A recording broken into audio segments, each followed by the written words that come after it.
Welcome everybody to this webinar, which is a collaboration between NOR, a feminist think and do tank, and the Institute for Journalism and Social Change. My name is Nana Chiama. I'm an African feminist based in Ghana, and I am so pleased to be moderating this conversation, where you are going to be hearing insights about a recent publication co-published by NOR and the Institute for Journalism and Social Change called Big Cash Tech for the Far Right. And that's the conversation that we're going to get into. So a couple of housekeeping things before we start. We are recording this conversation. So I hope it's fine with you that we are recording this conversation. And we also, I believe, have interpretation. Someone correct me if we don't have interpretation. And we are going to have a dedicated time for asking questions. We have interpretation in French and Spanish. So if you need it, look for the globe icon and pick the language in which you need interpretation. And please feel free to leave any comments, any thoughts, any contributions in the chat function, but we will also have dedicated time for asking and answering any questions that you may have. So welcome once again. It will be lovely to get a sense of who is in the room. So can I invite you to perhaps state your name, where you're listening to this from, and what's made you interested in this conversation, okay? So yes, just your name, where you're dialing in from, and your interest in this conversation. It will be lovely to get a sense of who's in the room. I want to start by introducing Islam, who works in the knowledge building team at NOR, as a Palestinian and a researcher, and is going to give us some context into why NOR felt this was really important research to undertake and where this falls within the NOR stream of work. So Islam, welcome to this conversation, and over to you. Thank you. Hi, everyone. Welcome. Thanks for being here. First of all, I want to say thank you to Nana and to our speakers, to our interpreters, and to both the Institute for Journalism and Social Change and NOR teams for coordinating throughout the past period. So for my part today, I want to speak a bit about why NOR decided on doing this project in the first place. So why we chose to focus on big tech and then specifically big tech philanthropy as the entry point. And how this report fits within our broader work on the political economy of the far right. So for those learning about NOR, we are a think and do tank as a think tank. NOR brings together organizers, we produce analysis knowledge, and we try our best to make it be rooted in movement knowledge. So we do understand the far right as a comprehensive political project that has its own economic, social, cultural, and geopolitical dimensions, but we also do sort of analyze the far right as very divergent. So it does not follow a single model. The far right as it is does not manifest in identical ways across regions. So our work is grounded in an intentional engagement with South and South-North geopolitics, political economy, questions of sovereignty and legitimacy, and the infrastructures, including imperialism through which far-right actors build power, which we can clearly see in the big tech sector. So this report was produced by the Institute for Journalism and Social Change in partnership with NOR, and it is the first investigation in what we are developing as a multi-year program that is focusing on funding flows. So this report will hopefully be the first of many. So the premise of our program is that we want to state basically very simply that political projects are also economic ones, and ideological formations do not become concrete through discursive power alone. So they require financial and legal infrastructure. And this is particularly important in the study of the far right, where analysis often remains concentrated on ideology, discourse, electoral behavior, or charismatic figures. And although these are definitely necessary objects of study, they also do not tell us how reactionary projects acquire institutional endurance. And the IGSC has responded previously to this gap very well in multiple research projects, and we sort of have learned from their own work. And at Noor, we wanted this to be an experiment and also a learning curve. So particularly in relation to big tech, where there is saturation in terms of analysis of what the tech does, but not much in relation to how it finances projects outside of the tech sector. So how it builds up and supports far-right projects, movements, and authoritarian projects more holistically. So our interest is primarily in the infrastructures that allow these projects to reproduce themselves, and funding is one such infrastructure. So the report begins from a relatively specific empirical question, and Jerry will speak a lot more on the report itself, and that is, what is big tech philanthropy funding internationally, and what kinds of political activity become possible through these financial flows? So the investigation focuses on the Silicon Valley Community Foundation as a case study. And the research basically finds that 7 US-based anti-rights organizations have received at least $3.6 million, and you will learn more about this later, so I won't go into it. But for us, what was interesting is that these organizations have been obviously involved in reactionary anti-rights projects, but one of the central findings is that these grants were made through donor advised funds rather than directly from the Silicon Valley Community Foundation's own institutional endowment. And this distinction is important when we're talking about the far right, because donor advised funds allow individuals or corporations to place money with sponsoring institutions. They receive immediate tax advantages, and they recommend grants over time. So the sponsoring institution legally controls the funds, but the original donor may remain anonymous. So as a result, it becomes possible to identify the actor administering the grant and the organization receiving it, while remaining unable to identify the actor that ultimately directed the money. And so we want to understand how the exercise of political influence is happening outside of public attribution, right? So this is a new way for us to understand how influence is shaping our ecosystem. And movements, and obviously we are talking about an institution that is based in the US, where the US is home to the largest concentration of donor advised funds globally, with more than $250 billion held in these vehicles. So at the same time, US institutions play a major role in establishing global standards around financial transparency, anti-money laundering regulation, and counter-terrorist financing. But we see the asymmetry, right? Because movements and civil society organizations, before we used to say only in the Global South, but now both in the Global South and North, and frequently require to disclose extensive information about their donors, partners, and activities, while we see that the same scrutiny is not applied. So there is this vagueness in terms of how the money also is able to move.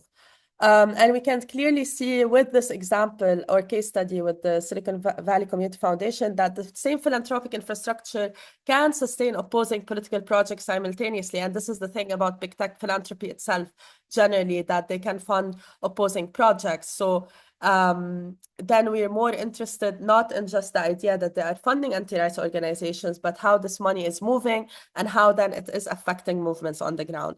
And this is where the wider analysis of big tech becomes central. So tech companies do not only exercise power through, platformization, algorithmic power, data extraction, estate contracts, which we obviously have seen being documented a lot more in recent years, but they also convert tech wealth into political power. And this power is also always presented as something that is neutral.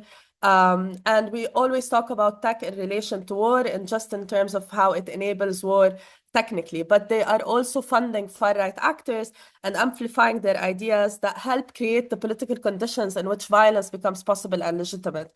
So we understand this work as a continuation of a larger feminist and organizing agenda. And so for us, as a final note, to understand these financial circuits, we want to sort of look at the transnational landscape, but also we want to see the infrastructure and what it oppresses ultimately, what it blocks from happening. And when we say about that, we're talking about the defunding happening in the ecosystem, while also funding anti-rights and authoritarian projects. And this requires collective investigation across regions and collaboration between movements, and the capacity to be able to contest all of these different agendas at play, which is obviously filled with a lot of tensions. And this is just our first pilot project that we hope to build on And basically, hopefully, there will be room for collaborations and for us to basically learn more about other contexts. So I hope people also share in the chat section about this. Thank you. Thank you so much, Islam. Really, really appreciated that context setting. And just to let folks know, there is a Q&A function.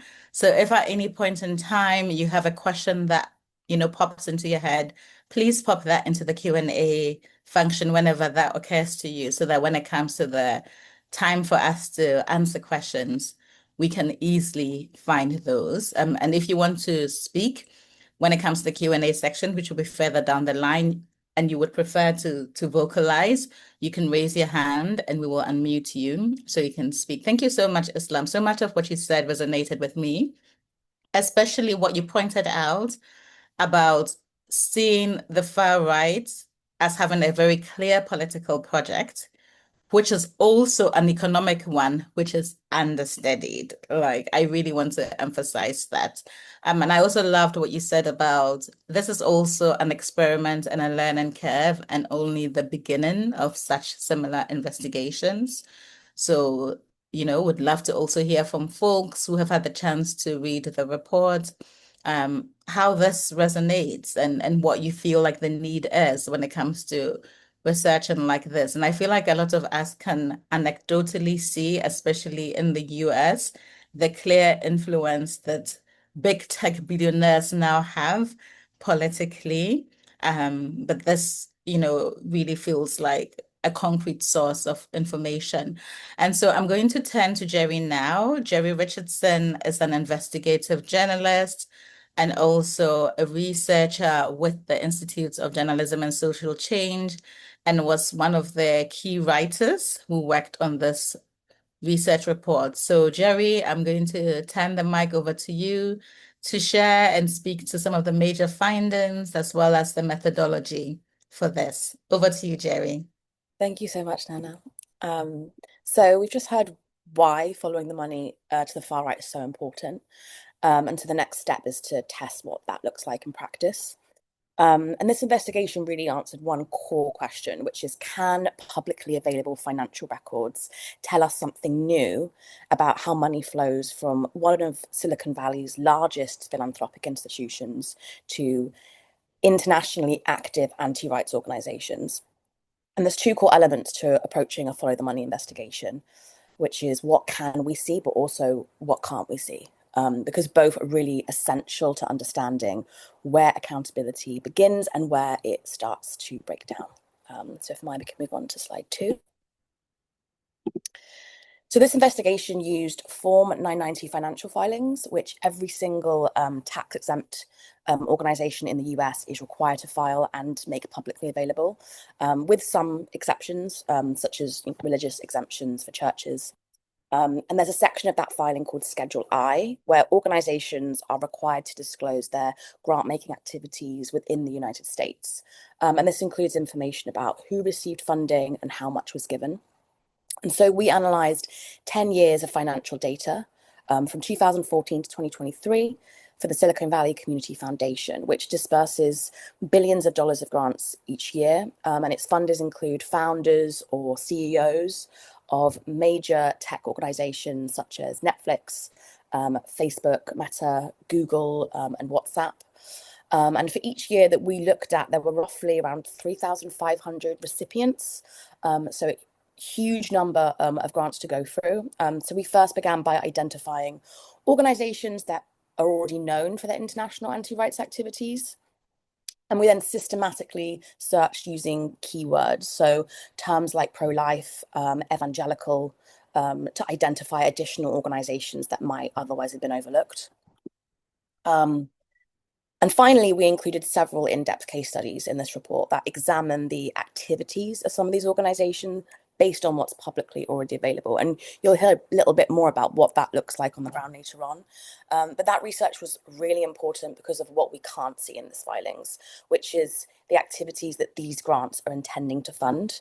And we'll get onto a little bit more about the limitations of that in a few more slides. But if we can move on to slide 3. Thank you. So in total, across the decade we examined, we found roughly $3.7 million went to 7 internationally active US anti-rights groups.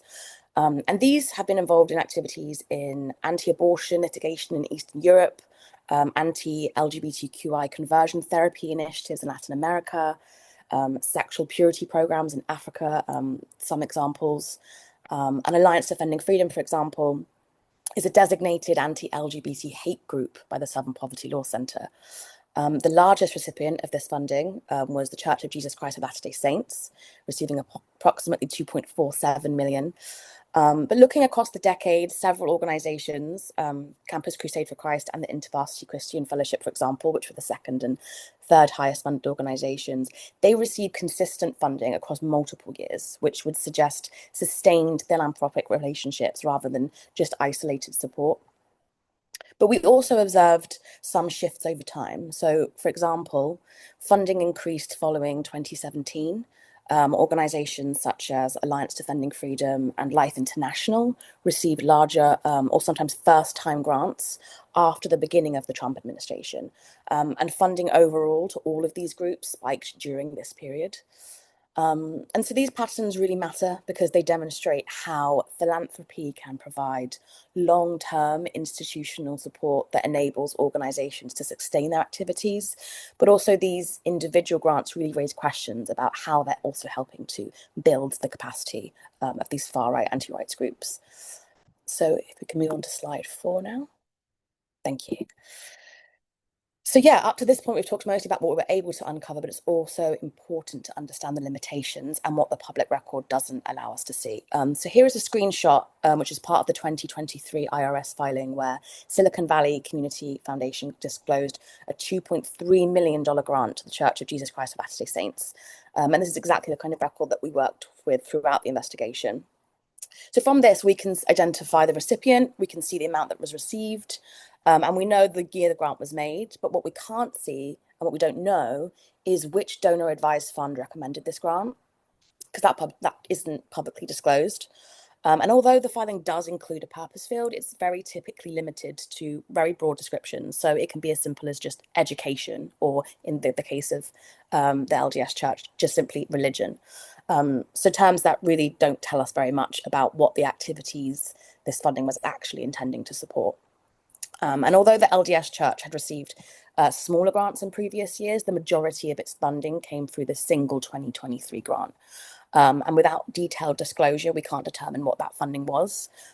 Silicon Valley Community Foundation has since filed its 2024 filing since that report, and we can see that there wasn't funding in that year. So there's really unanswered questions about what this one-off sizable grant that was intended for, that these disclosures just don't tell us.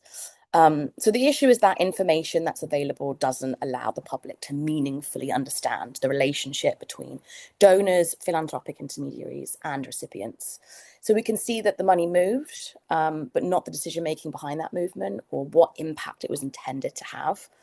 Finally, it's also important to remember that this was just one grant among thousands that is disclosed every year. And our methodology relied on systematically searching those records using known organizations, using keywords. But it also means that practically these findings are still very likely the tip of the iceberg. And ultimately here, there's a bit of an accountability gap. And when tax-exempt funding is reaching organizations that are involved in shaping human rights and public policy, the public should really be able to understand not only where the money went and how much was spent, but where it's come from and what that was intending to support. And so, yeah, this investigation was really the first step of trying to unravel some of these questions. Thank you.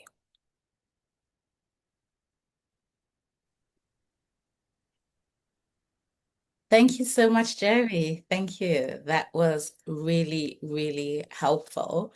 And yes, thank you. I'm going to invite Sheena Magenya, who works with the Association for Progressive Communications, and Justin Chidozu, who also works with Chefs, which is a queer West African anchor organization, to join me on here virtually so we can have a bit of a conversation. about the implications of this report for feminist and queer movements before opening up for wider discussion. So Justin and Sheena, if you're available, you can join me virtually in the room. Welcome. Okay, no, really excited to talk about this. I'm going to start with you, Sheena, because your work sits very much at the intersections of digital rights and technology and feminist and queer movements. I'm just wondering, what were your reactions to this report? Thank you, Nana. And thank you, Noor, for the opportunity. Thanks, everyone who could make it to this. Apologies for any tech things that happen because life, right? But I read this report. One, I want to say to Noor and the IJSC, sorry if I got that wrong. Thank you for a report that's not too long to read, that kind of gets straight to the meat of it. And it was one, it took me back to university and the university years when I encountered, Campus Crusaders for Christ, which was a big thing. And I'm like, oh my goodness. And it reminded me one thing, that the attempt to silence and push the voices of people who've been challenging power and movements that have been challenging power did not just start now, right? So this started all the way back in the 1950s. Interestingly, there were attempts to set up in Uganda, which failed because Idi Amin put a pin in that. Please read the report. But then it succeeded in setting up shop in Kenya. But when I'm looking specifically at the work that APC does, which is at the intersection of technology, digital rights, and feminist movements in the global south, certain things one of the things that came up to me is like, why would Silicon Valley invest their ill-gotten gains so intentionally in Africa, for example, but also through conservative avenues? Why is conservatism and capitalist extraction, why are they such buddies? Why do they get along? So some interesting things that came up for me when doing my own side research while reading the report were, why Africa? Because Africa has the largest youth population in the world, 60% of the whole of Africa, which now that we are challenging that Mercator map, world map, we know is actually very, very, very big, bigger than we realized. 60% of a whole continent, that's a lot of people. And because we have a population of 60, because the youth of our continent, a number upwards of 60% of people under the age of 25, there's a lot of young people who are waking up to realities that they did not sign up for. And a good example is, for instance, the June 25th storming of the parliament, the genesis in many ways, or the expansion or the explosion of what was called the Gen Z movement in Kenya in 2024, which had a ripple effect globally to Nepal, to Bangladesh, and very many other countries, global south also countries, was a key moment in terms of young people understanding the power of technology, mobilization on the internet. And this, I think, has had our governments especially shook, because people are asking for accountability in a space and through processes that they did not anticipate. They thought that technology is just for development in the frame that they have determined what development is. But young people are looking at technology very differently. Another thing that came to mind for me, I'm just going to pull up my notes while reading the report, was that why conservatism? Why conservative ideas as the push point for Silicon Valley and the tech bros and the tech hegemony and what I saw somewhere on the internet the other day, the new colonizer, right? So for example, right? I'll just read what I wrote very quickly.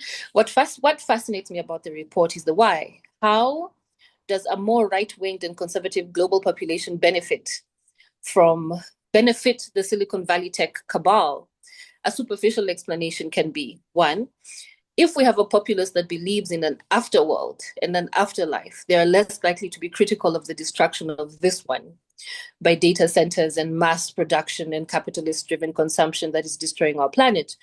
There's a saying in Kiswahili, like a colloquial saying in Kiswahili, that says, tutapewa mpya mbinguni. Loosely translated is, to hell with what's happening here, we'll get everything fresh in heaven. So this kind of creates this blasé idea. And so by pushing the idea of a heaven and an afterlife and a bowing down to God-given or God-determined authority, absolves existing powers of responsibility. Another quick thought, we can come back. I'm being sensitive to time. Another quick thought is that, for instance, if we have citizens that are convinced that abortion is the product of sin or fornication, then purity culture is what God wants. Then governments that are being taken to task for failed sexual, reproductive, and health advancements and services can scapegoat promiscuity and poor morals as individual failings rather than institutional ones, thus avoiding accountability. So a very almost like simplistic reading is that the more numb we are to our realities, the easier it is for the populations that are worse and adversely affected by, these ill-gotten gains and the push of conservative ideas, the least likely we are to challenge and respond. But yeah, I don't know, maybe I've said too much. No, you haven't said too much, Sheena. I feel like I could listen to you forever. So thank you for asking the question, why are these tech billionaires interested in Africa? Giving us some very clear answers, like, the youth population, the push for conservatism, the push for people to, in a sense, be satisfied with what they have now or don't have now, right? And not question why we have all of this inequity in our societies. Thank you. I really, really appreciated that. And Justin, I'm coming to you next, and I'm thinking of the fact that your work works with young people, right? Particularly young queer Africans who I feel are being particularly stigmatized now, also because of their involvement in digital spaces. And we have the state using these tech platforms. I'm thinking of Senegal, where for instance, recently, I know a number of queer people have been arrested because they have been in WhatsApp groups and somehow, the state has gotten access to the members of the WhatsApp group and is literally going house to house, arresting people. I also know that Chefs has documented some of this work through your algorithms of violence reports. So let me turn over to you now to also share your thoughts. Thank you so much, Nana, and thank you, Sheena, for setting such a beautiful background and letting us know. Just to add something to what you said, I saw something somewhere that says that everyone is grappling for African resources while Africans are looking to go to heaven because they've been promised an afterlife in heaven. And what we are seeing at the moment, it feels like there is an attempt or there is a rebirth of Africa, right? So there's a struggle for a new identity of Africa. And we are seeing this identity being like constructed by a disconnected diaspora that is not even like linked to what is happening within the continent or that does not understand what is happening within the continent. So they've like up and are running with a full thesis of decolonization. A full thesis of decolonization and Pan-Africanism, if I must add, that does not then include or that excludes people that does not fit the agenda. So to go to what Nana is saying is we had a report launched recently 2 months ago, I think, the algorithm of violence, where we analyze over 850,000 social media posts to understand what digital disinformation is happening. All of these things that we're seeing online, how are they really the expressions, or are they really the opinions of people in Africa and people who are on social media spaces about LGBTQI, feminists, and abortion conversation?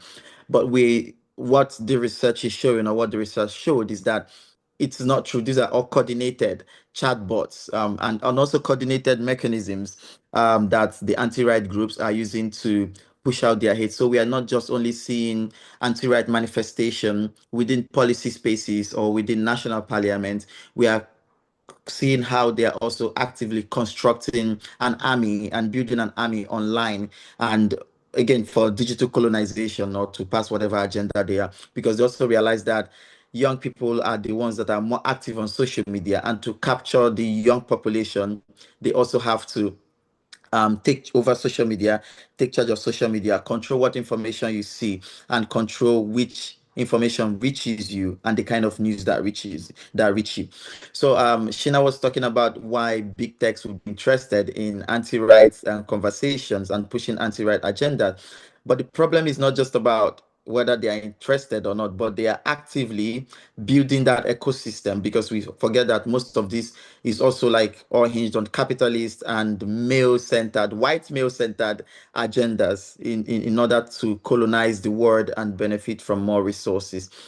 And the way this is manifesting is around how these conversations that swell online are being misconstrued as the voice and the opinion of the country people or the general population, or as the feeling of everyone, right? So you come online, you see over all of these posts talking about conversation of LGBTQI people being a public health crisis, LGBTQI people being pedophiles, LGBTQI people and feminists trying to rewrite the Bible, or fighting religion, or and stuff like that. So you see all of this every day, and then this goes ahead to inform what policies are being passed and how people even receive these policies. Recently, we worked around the proposed African Charter for Family Value and African Sovereignty, which is being proposed, which is like the most ridiculous piece of charter that I have read. I don't know how many of you on this call know about that or have even read the charter. And this is also being proposed by the same people that Islam just surfaced, that are getting these monies from Silicon Valley. And we see how most of these are being tested on social media. Most of these conversations and most of these opinions essentially feels like they are pressure testing the population to know what extent they can take, what conversations they can take, what lies and what misinformations they can take. And then they will take these things to parliament to say, yes, this amount of people agreed with this on social media. This is what people are saying on social media. And therefore, we have to pass these opinions. So from our research, we see that most of this online and digital disinformation rise significantly, especially during election season. And we also noticed and observe how not just content moderation policies moderates contents, that pro-feminist and pro-LGBTQI contents are being suppressed or shadow banned, and they do not then reach people the way idiotic, forgive my French, idiotic content would reach larger people. For example, if I make a video now talking about how what the law says or what policy says around LGBTQI people and why we should do better, that video will not see the light of day. It will just be within a certain framework. But I make a video possibly lynching a queer person, which has become the norm, right? Every day, even as an organization, is part of Meta advisory around content moderation, even though I'm like really worried about what we're still doing there. So because we ladies complains and say, oh, they are like increasing videos surfacing about queer people being beaten, being harassed on the road, and being kidnapped. And these perpetrators will make videos of these things and put online. You report 1 million times to Meta, they will not take it down. And this content will drag a lot of traffic to the post. And let's also not forget how the conversation on monetization policies around social media platforms are also exacerbating all of this violence and all of these anti-right rhetorics, because they pay and they monetize posts faster that are anti-right driven and have anti-right politics. But posts that are like pro-feminist or pro-LGBTQI are hardly monetized and do not get anything for it. So when people are not getting paid to spew hate, that means they would go like very extreme to do all of these things. So all of these are what we documented within our research and our report. And it's really showing how not just the Silicon Valley, the organizations, and even these people doing these corporate social responsibilities can be an angel in this part and then be the devil within the other side. So it's the same people. It's not the angel and the devil. It's really the same people who are angels in the morning and the devil at night. So just to set that background around what the algorithm of violence look like and how it is significantly and already causing how people engage with feminist ideals or pro LGBTQI ideals, essentially just human rights ideals, essentially.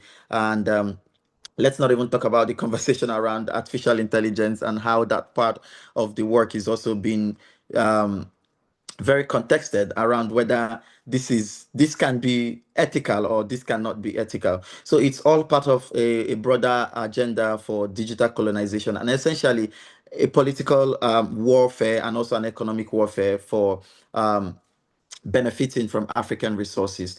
And it doesn't really help that we do not have leaders who are or governments who are very critical with all of these things. We tend to live mostly in an economic empowerment strategy of governments across different African countries without critically looking at policies and all of these other things that are happening and within our material existence. Yes, Nana, thank you so much. Thank you so much, Justin. And part of what has stayed with me from what you said is, on one hand, how the platforms limit the expression and advocacy of queer people, and yet on the other hand, advertently or inadvertently, promotes the violence that queer people face by literally promulgating that throughout, right? It drives more traffic to them, which is also how they make more money, get more eyeballs, and that just perpetuates the cycle. But you also spoke to the hypocrisy of these platforms, right? And I feel like that's also a point that the report makes, where on one hand, the Silicon Valley Community Foundation has done amazing work supporting feminist organizations, right?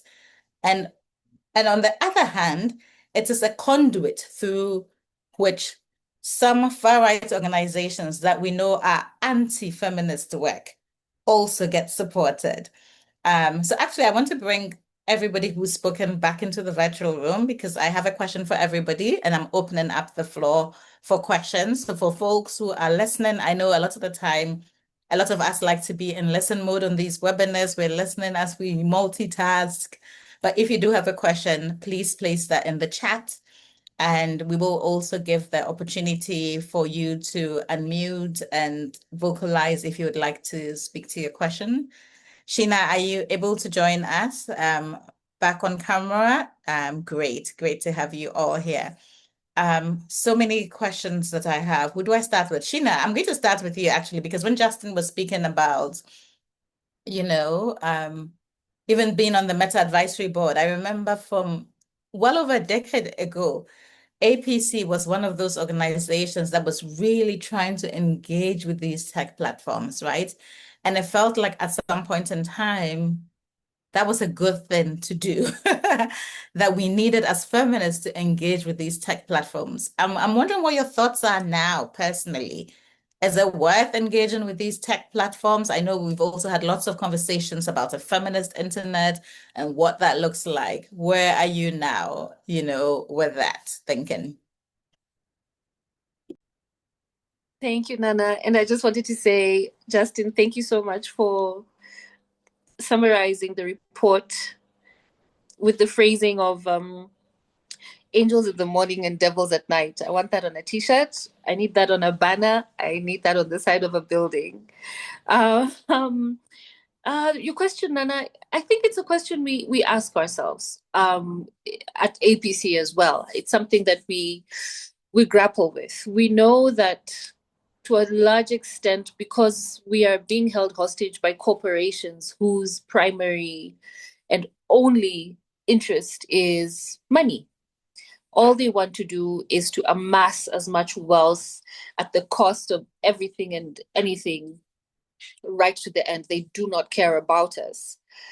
We know this on one hand, but we also know that not engaging leaves so much room for now this emerging and more visible and very well resourced social justice movements towards conservative ideas and ideals to take up the space.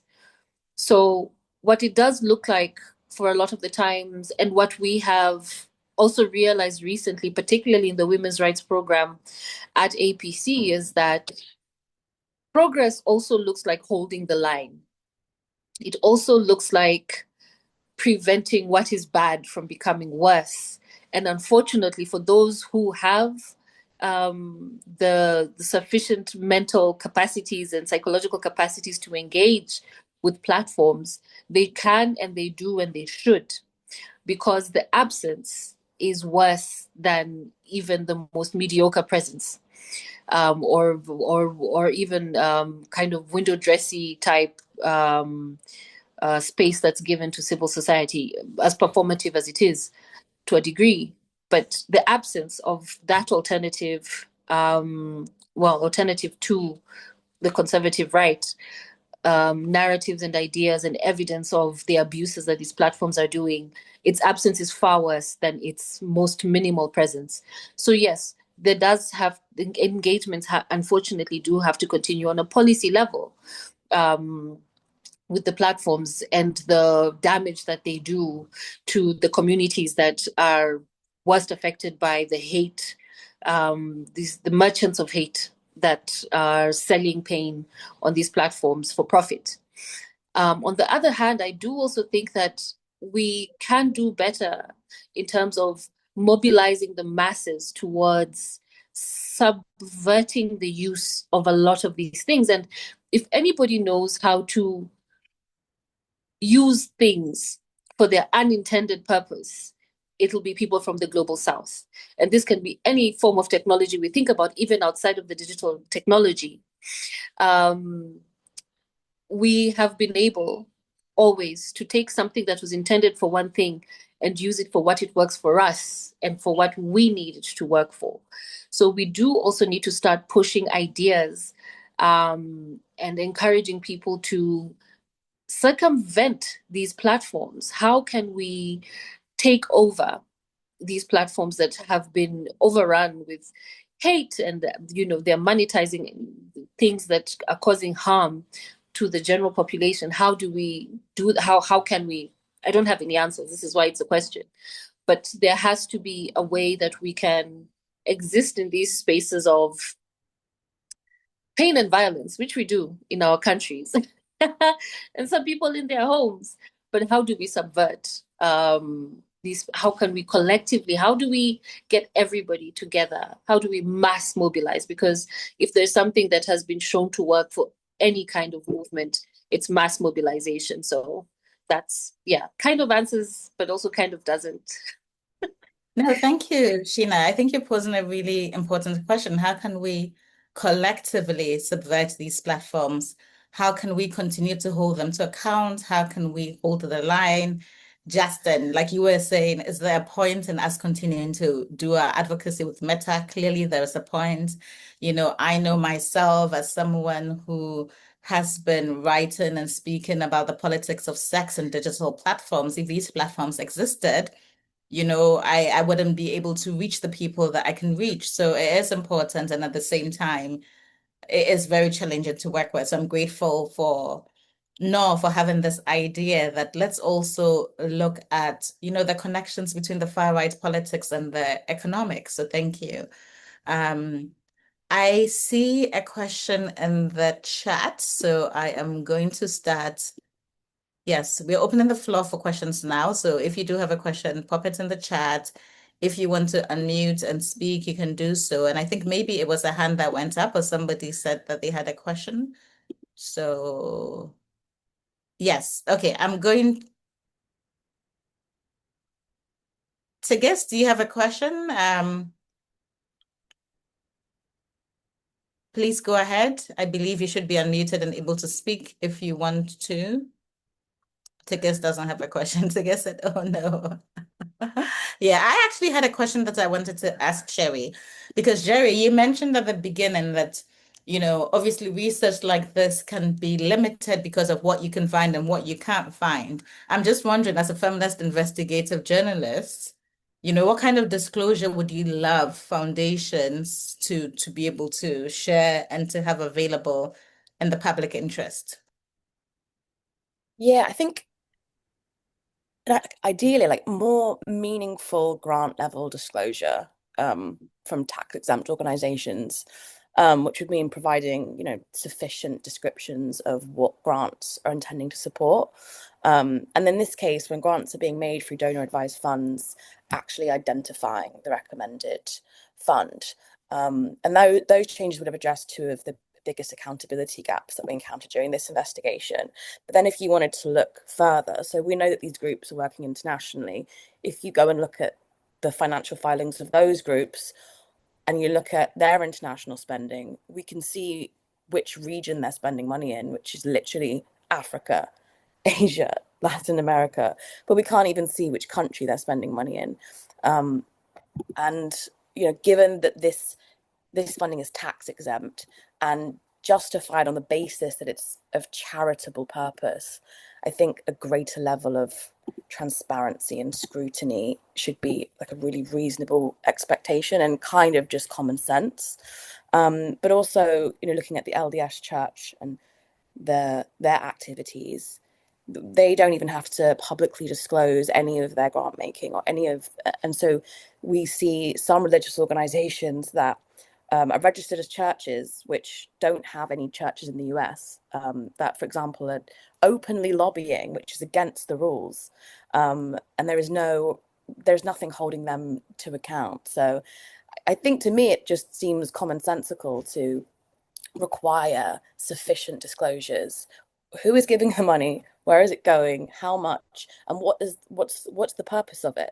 Because just saying, oh, it's for religious purposes when you're giving to an organization that's also doing lobbying activities and also engaging in anti-rights activities, including purity programs and there needs to be, I think, on both sides, and you could say the same for, I think other organizations on the other side would say the same for progressive groups.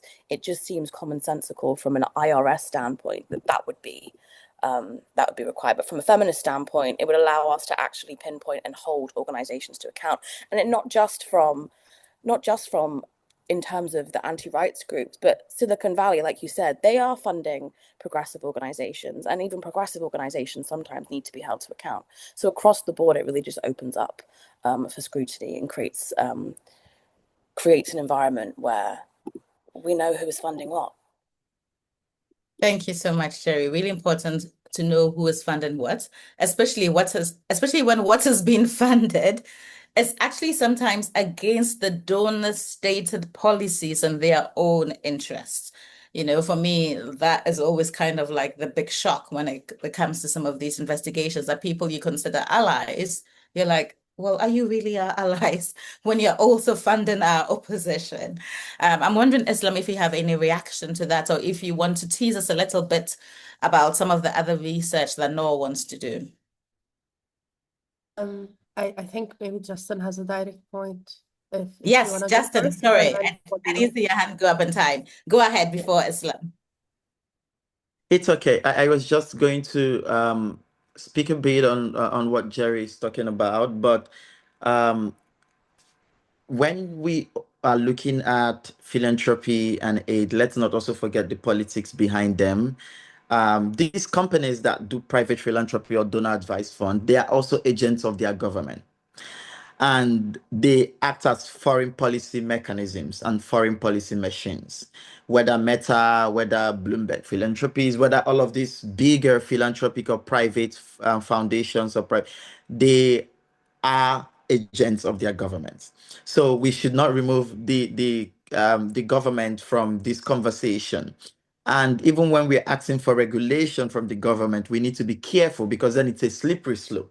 into hyper surveillance because again with most feminists work and LGBTQI work has succeeded in going under the radar because of this bit of lack of checks. I don't know how to put it together, but then when everything surfaces, it's like so we get to grapple with a lot of ethical questions around whether or not there should be full disclosure, like from my end, that is what I'm really feeling, or things should stay the way it is, and we can just keep advocating, right? And when we talk about how all of these things are happening, it leads me to the fact where we have to become more interested in our governments, in how we are governed, in our democracies, because all of these things get um, passed or gets concluded within the governance level, but we are always being the ethical people. We are always being this kind of people. But also, when you look at the relationship between the church and the state, a lot of people would say, "Oh, the church, there's separation of the church and the state," but these people are in bed together. The church is an agent of the state, right? The church is deeply an agent of the state. So, how do we build our own unassuming infrastructure? Because also a lot of our work is always in the open, right? A lot of our work is always in the open. We need more people to go underground and do a lot of work. We need more people to infiltrate. We need more people to posture and do things that is not seen. And I wouldn't also forget how most of these things are also effect of philanthropy. You need to be seen to be funded. You need to be seen as doing the work to be funded, and you need to do all of this, all of this posturing and logo-based activism so that you can get money. But we see how these anti-right groups fly like under the radar. Ethics only applies to us when they are the angel to us. They put ethics. We cannot lobby. You can't have lobbying in your proposal, but they're actively lobbying every other day, right? So if you can literally draw a straight line from philanthropy, aid, government, religion, all of these three agents of evil, whatever they are called, three cardinal sins. So we need to also begin to behave like a court. We need to also begin to how is it called? Hide some of the things we're doing. Maybe have some inner caucus thing. Not everything we're putting out, social media, white papers. They're putting all of our strategy out there. So that's just what I wanted to say. But on the part of the regulation that Jerry mentioned, it sounds great in its thesis. The same thing when I talk about freedom of speech. We cannot hamper speech because we don't like what the person is saying. Because then, if we begin to target speech, before you know it, even your so-called good speech. So it's a lot of slippery slope when you talk about. I am very wary about government regulations because once the government gets involved, it's like downhill from there. Before you know it, this starts happening. Before you know it, all of that. I So I get just that wanted to put that. completely. I Yeah. get that completely, especially, with queer organizations on the continent. Like we have states which are literally trying to legislate away people's rights to assembly. And so we have a very tricky relationship with the state, and we definitely don't want, more state interference. And at the same time, being aware of how, as you pointed out, Justin, in particular context, there is this close relationship between the state, between billionaires, between the religious right. And we are seeing a clear importation of their culture wars, into Africa, into Asia, into Latin America. We do need to continue to not just hold the line, but to push back. And I know one of the questions, and any of you can answer this, was what tactics, if any, have been effective or successful in holding, the tech industry to account. I don't know if this is something, Sheena, you feel you can speak on, or any of the panelists for that matter.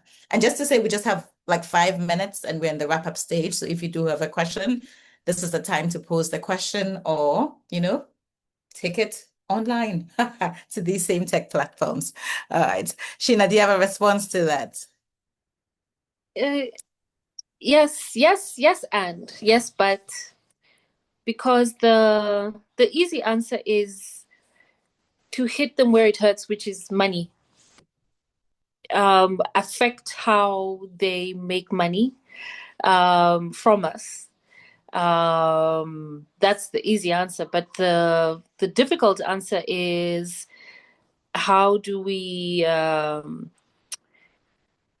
change our interactions with tech and big tech in ways that also don't have adverse effects on us, because the enmeshment, the reality of our lives is, I think, whereas on one level it's very easy to speak about what you shouldn't do, but it's very difficult to stop doing it. The reality is we are not big fans of Meta, but that's the only way I can reach my parents is on WhatsApp. And the only way they feel like they can connect with the world that's changing so quickly is on Facebook. So to shift things means to disenfranchise people. So one thing that at least the feminists in tech are constantly speaking about is alternative platforms. How can we create, popularize, and mass mobilize towards access to alternative platforms that serve the same purpose that the current platforms that are extractive are serving? How do we do that? Can we do that? This needs a lot of resourcing, especially in the popularization part, because I know that there are a lot of people, young people, middle-aged people like myself, and other people who are capable of creating these platforms, but we don't have the resources to challenge the hegemony, the monopolies. So yeah, it's a question. It's an answer / non-answer in terms of, I think ideologically we get it, but practically we do have to put alternatives in place and create almost like a seamless transition for people, so that you don't feel like you're missing anything just because you left X and went to, say, Blue Sky or whatever other platform there is, because there is a great emotional investment we have on these platforms. And also the alternative is to also just take over these spaces, because these are our spaces. And if there's something that the Women's Rights Program, in the work that they've done in imagining and making a feminist internet work, is that this is our tech. Our participation in creating technology has been erased to the point that we have fundamentally believed that these are things that were given to us or that came from the sky. Some benevolent white tech bro in Silicon Valley made an app. But deeper investigations show that Black, brown, people from the global South have been instrumental. Ideas have been stolen and taken over and resourced and framed in a way that has created an emotional distance between us and technology. So it's also remembering that this tech is our tech, and we have as much right, not dissimilar to colonialism of any kind, where you become a secondary citizen in your own country because of the powers that decide who gets to be a citizen, who gets to live here or not. So with the same, I think, passion and fervor we have for decolonial projects and ideas, this is a decolonial project and an idea where we have to shift how we see technology. And in shifting how we see technology, we stop being so afraid of it and the technicalities of it, and experience it the way we've experienced just about anything else that has been introduced to us as a technology. We have taken it and we have used it for what we want to use it for, not what they tell us it's for. So it's very philosophical, and we love it. There's so many comments of people resonating with you in the chat, Sheena. Thank you. And Rima also shared a resource by the Engine Room, so I'll encourage folks to check out the chat and link for that. Anna also spoke about examples of lawsuits to big tech companies as one of the potential ways forward, given an example of how Meta is being sued for teen addiction features in the US for billions, as well as in Brazil, and suggesting one avenue could be strategic litigation to stop big tech funding for the anti-rights. I know for us at IJSC, we want to challenge donors who consider themselves progressive to actually put in place systems and structures to ensure that they do not fund the anti-rights. You cannot, on one hand, give to feminist and women's rights movements, and on the other hand, take away by also being a conduit for the anti-rights. So Islam, I'm going to come to you for the final word. Would love to hear what else we have to look forward to when it comes to law and investigations of this nature. Thank you. I just want to say that a lot of what was said resonates deeply, and I think just in like a quick note to say that just reflecting on what Justin said, there has been a struggle when we sort of want to talk about tech and accountability processes online and offline and all of that, and there's always this sort of anxiety, and I wish May would have showed her face and voice today, because there's a lot that she has to say about this as well. Because one of the main issues we have been facing within our ecosystem is the question of securitization. And we have launched like a small conceptual paper on this with the Pulse project, but the primary driver behind that project was the idea that we are securitizing our own work because of the limited approaches we have to sort of fighting far-right narratives, particularly in the digital sphere. And I think a lot of that has to do because sometimes, and I'm a bit of a pessimist about this, the infrastructure is just set up against us. There's no way for us to actually win a fight. And I know it's wrong of me to say, I think the team will be upset, but I think just thinking about the world we live in today, it seems that all we can do is sort of try to find out ways to maneuver and survive it. And especially in war contexts where I cannot separate between social media and it being a war tool at the same time, right? Because of how data is being used. So I think a lot of this conversation, sometimes we have to find different ways in trying to approach it across regions.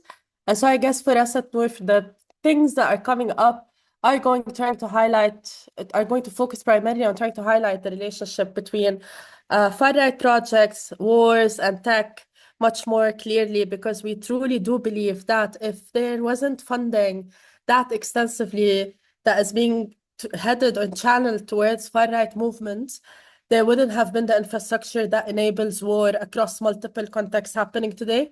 And I guess we are trying to say that what enables violence and war is far-right, and what enables far-right is money. And where money is primarily held right now is in tech. And tech is not the new sector. It is an extractive sector. It is the addition to oil. We do not separate it from all of this. Not like Sheena says, not the spectacle thing that came. So I guess for us, we're trying to make these connections, and we're trying to make them more transnational, because usually when we talk about this, the focus becomes one region, as if all other regions are having peaceful times, and there's this illusion of war that starts and shuts down. So I guess this is one of the things we are trying to do. And like as Sheena said, the main question is also, this is not new. A lot of these tech pros figures have told us what they wanted to do from the start. I guess one of the lies that we've been sold alongside that tech is good is also that tech is sort of secular, right? And we can see this is not true. There is a sort of existential war that is being fought, and we should take part of it, I guess, is what I'm trying to say. I wanted to end on an optimistic note, but I guess I'll leave that to you now. No, thank you so much, Islam. Thank you for those words, which completely resonate. Like, we also see how technology is being deployed in the many wars and conflicts around the world. So thank you. I think that was an important note to end on. And I just want to say thank you to all my speakers, Jerry, Sheena, Justin, Islam. Thank you for sharing your knowledge. Thank you for your insights. For everybody's here who's here virtually, thank you for taking time out of your day to join this conversation, to listen to this conversation, whether you listen now or listen later to a recording. We really appreciate you.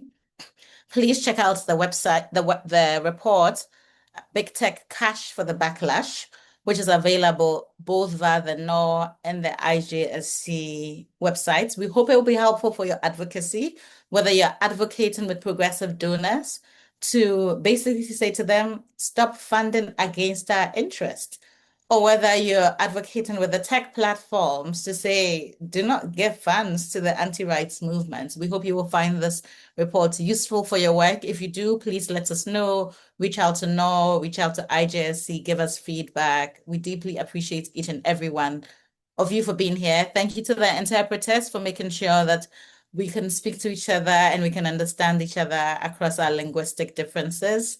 Have a good rest of the day, everybody. Goodbye.